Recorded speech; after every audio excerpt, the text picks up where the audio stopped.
नमस्कार, मी उज्ज्वला सर्वांचं स्वागत करते पिठोरामध्ये। आज आपण इथं 1 वाटी सोयाबीन फ्राय करणार आहे। इथे मी सोयाबीनचं पाकिट आणलेलं आहे।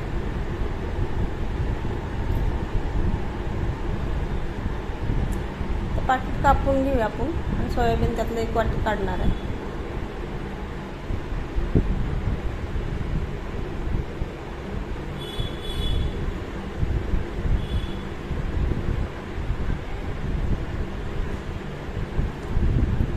पाण्याला मी उकळी आणायला ठेवले गॅसवर आणि 1 वाटी सोयाबीन घेतले। पाण्याला उकळी आली, आपण सोयाबीन घालून घेऊया। 2-3 मिनिटं आपण सोयाबीन त्या पाण्यामध्ये शिजवून घेणार आहे। थोडंसं आपण मीठ घालणार आहे, म्हणजे मीठ आपलं सोयाबीन शिजताना आतमध्ये उतरेल मिठाची चव।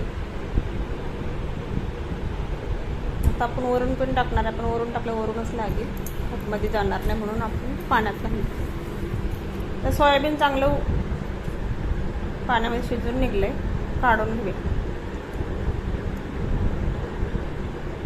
तर जारामध्ये मी काढून घेते, मी पाणी सर्व निथळून जाईल।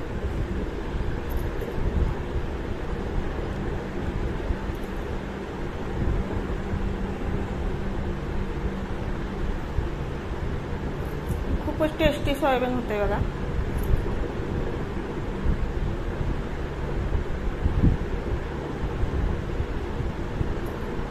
अशी मुलं खायला नको म्हणतात, तर आपण अशा पद्धतीने बनवून मुलांना देवे।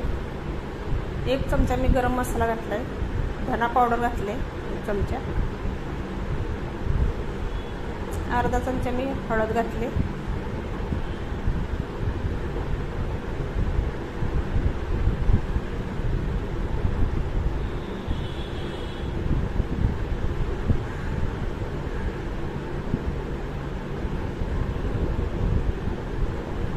अर्धा चमचा मी लाल तिखट टाकले। तिखट तुमच्या आवडीनुसार कमी जास्त करू शकता।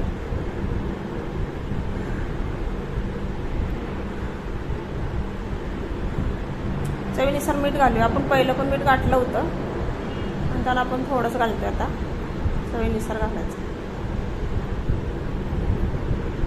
वरून कोथिंबीर घालूया थोडी।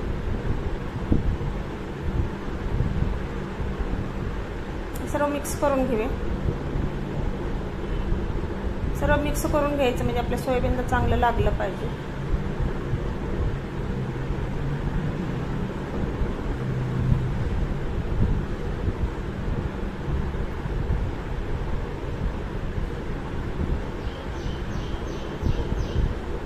आपण 2 चमचे दही घालतोय, आंबट तिखट असं सोयाबीनचे फ्राय होणार आहे। सर्व मिक्स करून घ्यायचं, दही सगळीकडे असं लागलं पाहिजे।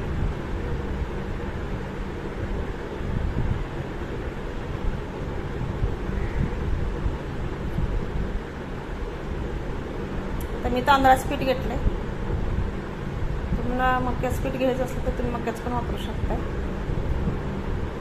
1-2-3 चमचे मी घेतले।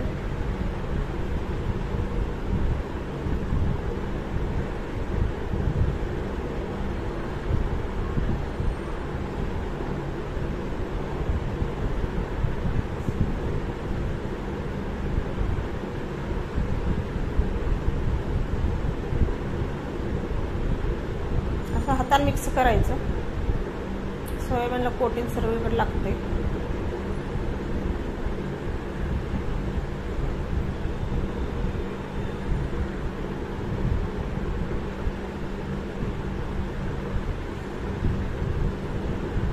मी लावून ठेवले 2-3 मिनिटं। इकडे कढई ठेवले मी, तेल ओतून गरम झाले आपलं। 1-1 घालून घेऊया आपण सोडे त्यामध्ये।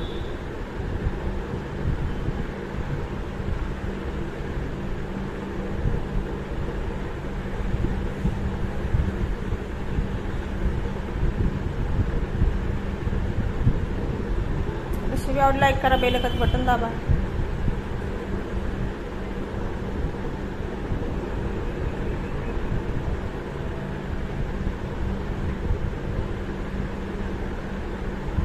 एक मिनिटानं आपण पलटी करणार आहे।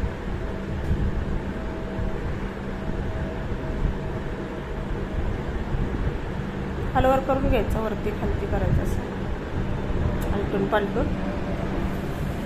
सर्वीकडे आपलं ही सोयाबीन तळून निघते, चांगलं कुरकुरीत होते बघा.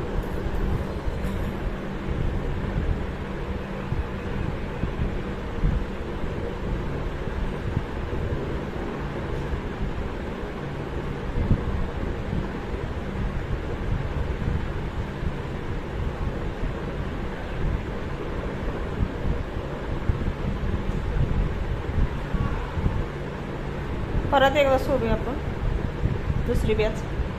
तशाच पद्धतीनं तळून घेतले बघा.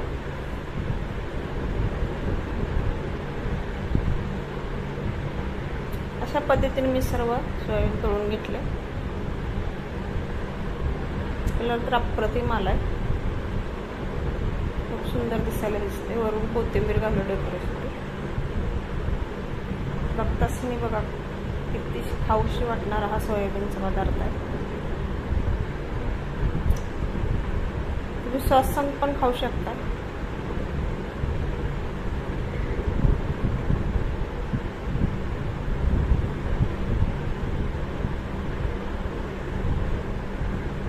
रेसिपी बघितलं, धन्यवाद, बाय बाय.